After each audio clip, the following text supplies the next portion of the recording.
Magandang hapon, magandang gabi po sa inyong lahat mga kababayan. Ako po ulit si Deo Durano. Pakinggan, ituloy lang po natin yung ano natin na tungkol doon sa pagkakaresto ni Pangulong Duterte. Kasi marami pong naglalabasan ngayon sa nung nagpaimbestiga si Amy Marcos sa tungkol sa pagkakaresto ni Pangulong Duterte. So pakinggan po natin sila ni Remullia, ni Boying, at kung bakit ba nabaluktot nila Boying ang pagkawalang jurisdiction ng ICC sa ating bansa. Bakit nadala si Pangulong Duterte sa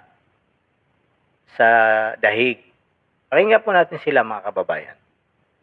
February, the President said, my position has not changed. I have stated it often, even before I took office as President, that there are many questions about ICC's jurisdiction and that we here in the Philippines regard as an intrusion into our internal matters and a threat to our sovereignty. Does the DFA agree with this statement? And do we abide by this position until today? Anyone from the DFA, please?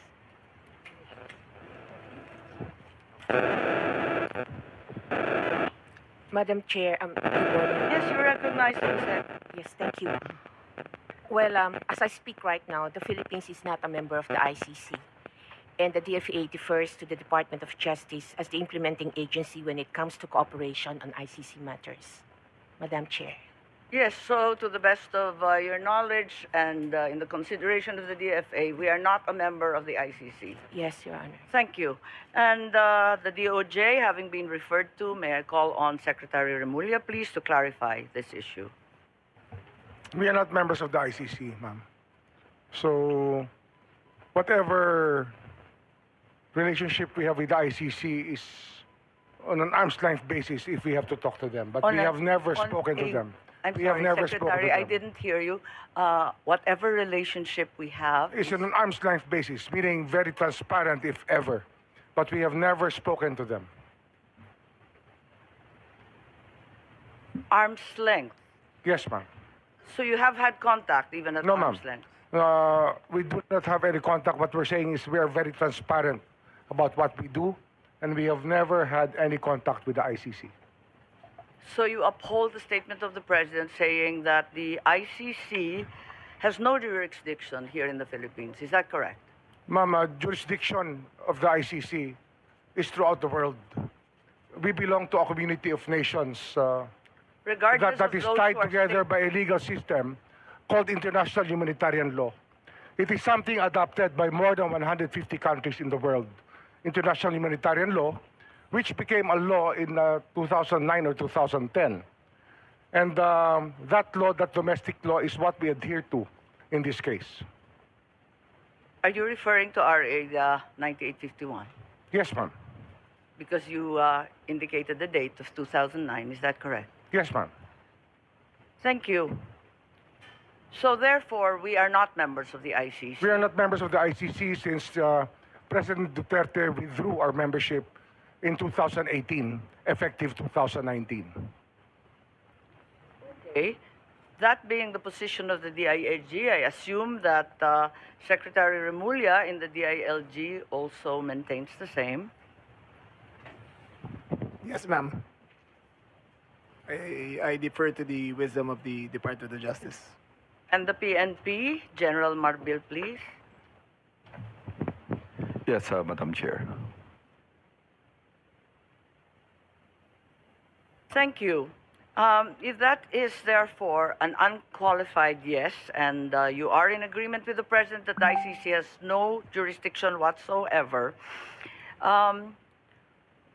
what was the DOJ referring to as the ICC's jurisdiction in the Philippines being different from us being a member? What is the distinction, please?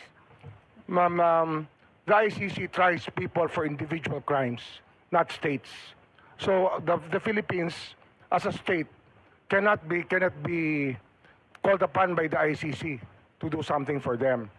But when the ICC is running after individuals who are Filipino citizens, then that obligation becomes another kind of obligation.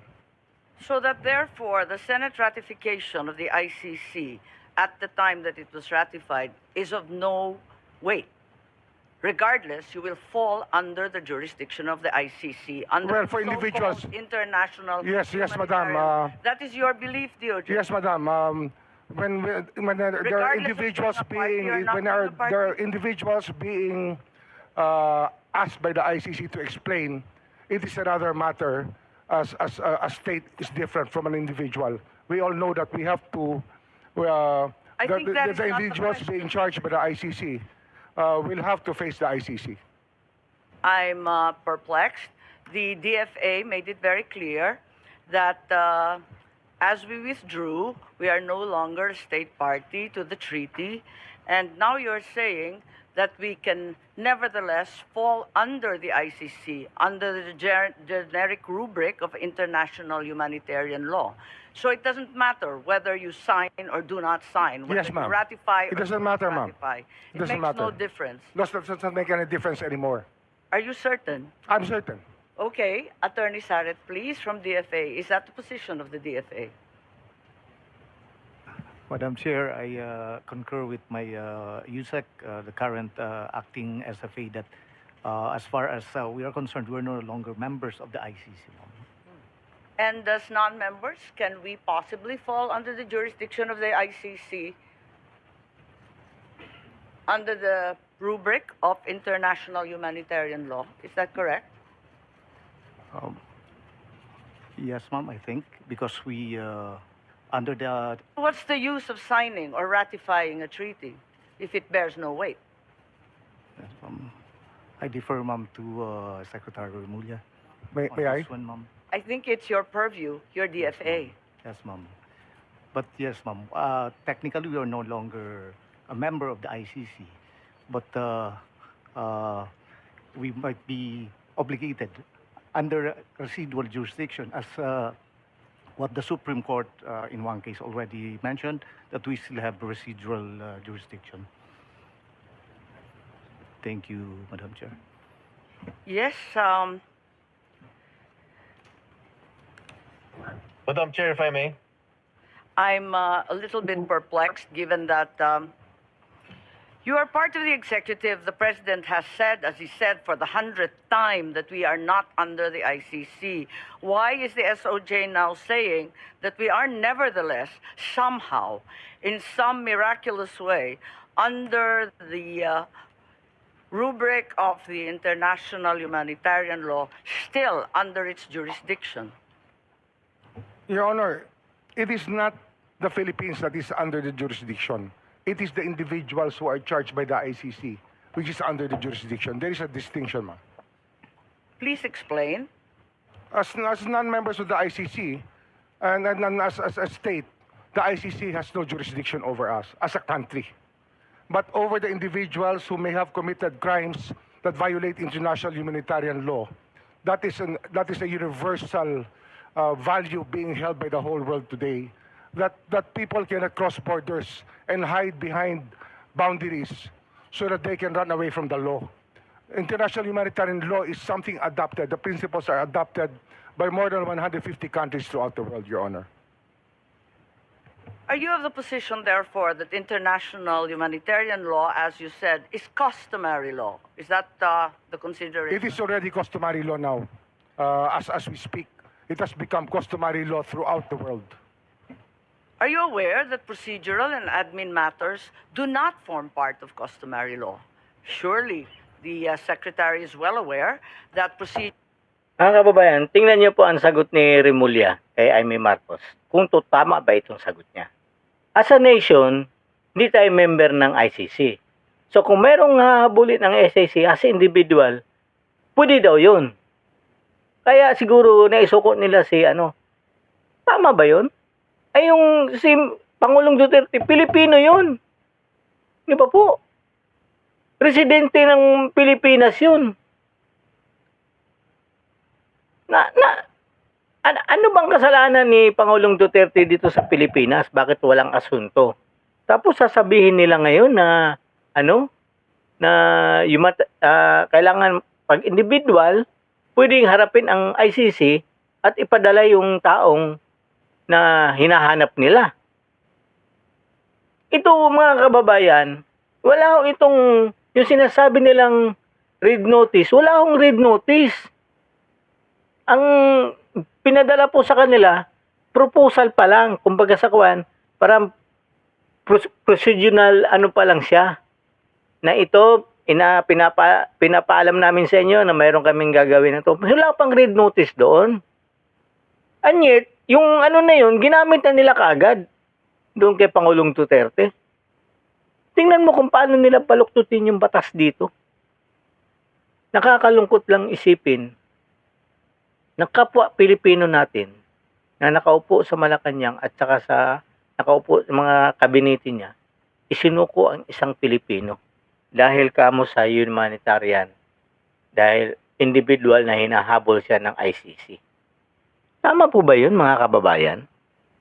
Para sa akin kasi parang hindi naman yata tama yun. Kasi Pilipino pa rin yun eh. Di ba po? Pag sinabing hindi ka na membro, kasama na pati mga tao doon, hindi lang nation. Tingnan mo kung paano to baluktutin ni Remullia ang batas. Malusutan lang nila. Wala naman yatang batas na gano'n na pag individual, kailangan ibigay mo. Pag sinabi ng batas na pag nag-withdraw ka na sa isang bagay, lahat yung kasama yung taong bayan. Di ba po? Bakit gano'n ang nangyari ngayon? Parang ano sila? Yun lang ang pinagtataka ko ngayong kababayan, kung paano talaga nila binabaluktot yung batas natin. Nakakalungkot lang isipin na mismo pang gobyerno natin ang nagsuko doon sa kay Pangulong Duterte. Inaamin naman nila lahat na hindi tayo membro ng ICC. And yet, nandoon si Pangulong Duterte sa The Hague. Kaya nga sinasabi nila, Inday Sara, kinidnap yung tatay niya. Kasi wala namang proseso na nangyari dito. Hindi naman nasunod yung tamang proseso. Kasi dapat, nung pag-aristo nila kay Pangulong Duterte, sa NAIA, sa Terminal 3 ba yun, dapat diniretso na nila doon sa isang husgado. Yun ang tamang procedure. Doon ang isang judge ang magbabasa ng asunto ni Pangulong Duterte, hindi ang DOJ. Kasi ang DOJ, ano po to, executive ito, hindi po ito judge. Hindi sila judge. Bakit sila ang nandoon? Dapat in-assist nila, dalhin doon sa korte talaga. Yun po yung tamang procedure. Hindi po nangyari yun. Kaya nga ini-invoke ni Pangulong Duterte yung Article 59 ng statute. Yun ang inaano niya. Kasi ba't hindi nyo gawin yung Article 59? Kasi ang gusto kasi, kaya nga inagahan ni Pangulong Duterte na umuwi. Dahil nga doon, kasi kailangan maano natin sa Gusgato. Kasi ang iniisip niya, ay siya umuwi ng maga, dadalhin din sa korte. Hindi siya dinala ng korte. Doon siya dinala sa Villamor Air Base. Ang gusto nga nila, alauna pa lang ng hapon, dilipad na agad kung meron lang aeroplanong available Ganun ka, doon sila, nagmamadali talaga. Yun ang nakakalungkot, mga kababayan. Bakit talaga silang nagmamadali? Nakita niyo naman sa investigasyon kung paano inaapuran ni Torre. Wala namang dapat ipamadali kasi extradition ito. Pilipino ito na kababayan natin, dating presidente pa ito. Bakit inaapuran nyo? Tama yung sabi ni Torre doon, kailangan daw mayroon silang inahabol na oras kasi masyado nang matagal. Kahit nga buong maghapon, buong isang linggo sila doon, walang problema yan. Hawak naman nila, hindi naman tatakbo yun Grabe talaga mga kababayan kung paano, napakasinungaling talaga nitong mga remullia na ito. Paano kayo nila nakakatulog sa ginagawa nila. Sobra talaga. Okay mga kababayan, hanggang dito na lang po muna ako. Ako po si Deo Durano. Hanggang sa susunod po, huwag pong kalimutan, vote straight PDP laban. And don't forget to subscribe my channel, Deo Durano on Facebook. Marami pong salamat at magandang gabi, Pilipinas.